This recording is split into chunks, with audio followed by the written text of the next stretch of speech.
What's too embarrassing to put on tape? No, Don't worry, I'm not taping. you're not there. No. I was working for Air Force Ordnance Research, and I would have to take a train downtown and go all the way across the city, and then go to the Museum of Science and Industry. I used to live in Northwest Chicago, and I would have to travel to Southeast Chicago. I would do that every day.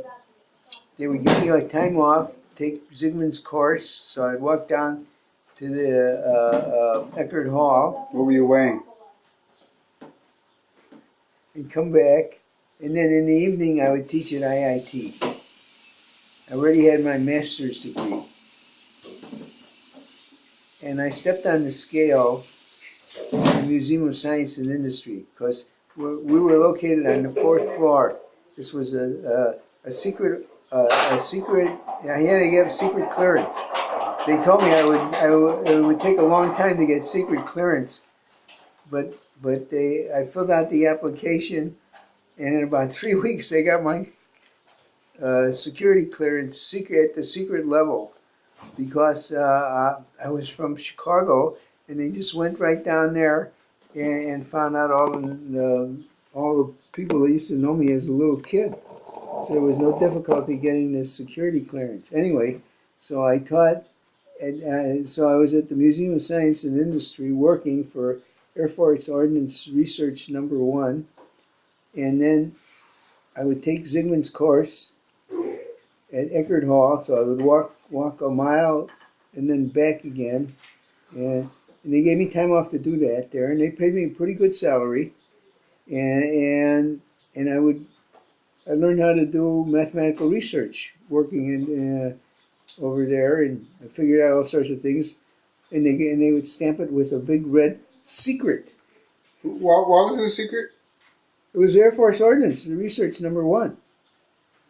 It was I was working for the Air Force, Right. and I was doing research work for the Air Force, and I wrote a lot of papers, and I was doing all sorts of investigations. And some people told me later on that they read my investigations, what I did, and it was because I did this kind of work that I was able to write a PhD thesis with Zygmunt. I already had learned how to do research. I was paid to do research, and I learned how to do mathematical research, which is something that very few people learn how to do.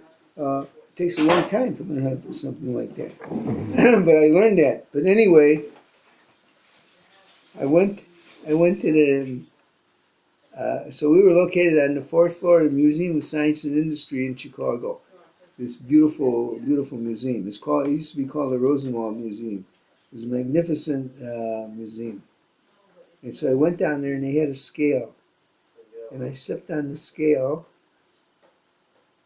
and I weighed so much that it is totally embarrassing to tell you how much. 190.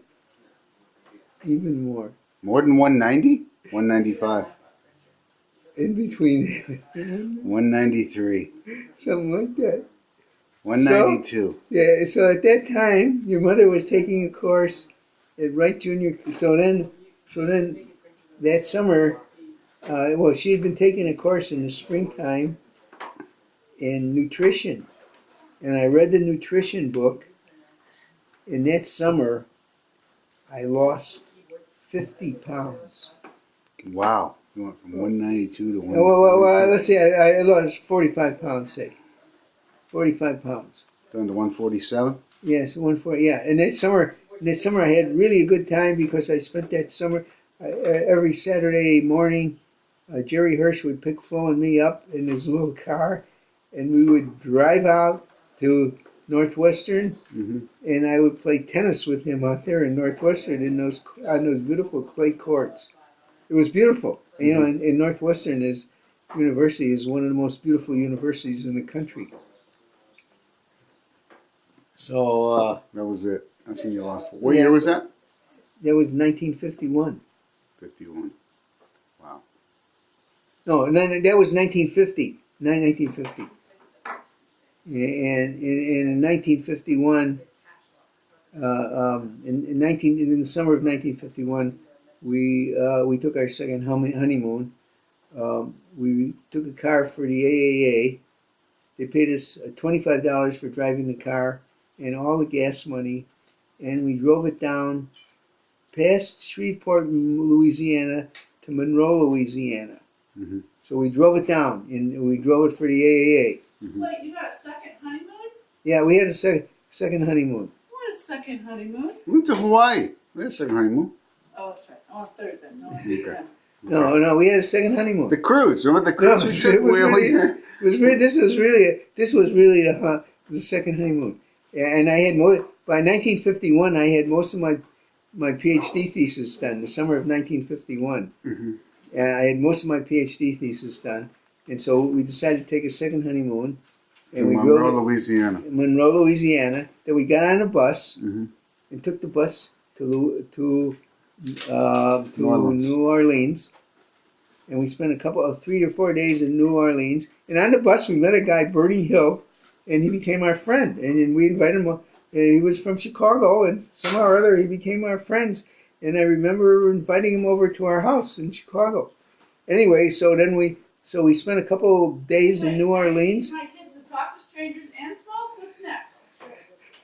This is Flo and I. We met this guy on the bus, and he became our friend. And I think we actually fixed him up with some of Flo's girlfriends. And then we took the bus. Wait a minute, you say our girlfriends? Is I know. that a Freudian slip? Yeah, well, I mean, Flo and our friends. Okay, and then Flo and I took the bus to Miami. We went from New Orleans to Miami around the bay there, Right. and you go through the Panhandle and all that. And we went to Sure. Miami, and we spent like a week in Miami, and I can still see that just as if it was yesterday. And What hotel? I don't know, some South Beach? I mean, you were on. Yeah, it was some hotel. It wasn't a fancy hotel, but it was there. It was a nice hotel. And then we took the train back from Chicago, from Miami to Chicago, and we met these kids that were going to school from Cuba. This was before Castro, and we were drinking rum on the train with the kids. I remember rum and Coca-Cola. Nice. Here it is. Yeah. Life is good. Yeah, but and then we went home in the night. I got to work. Got to work. But anyway, I did lose 45 pounds in the summer of 1950. And part of it was playing tennis, and the other part was I read the nutrition book, and I saw all about calories and things like that. All right. Great story. Thank you.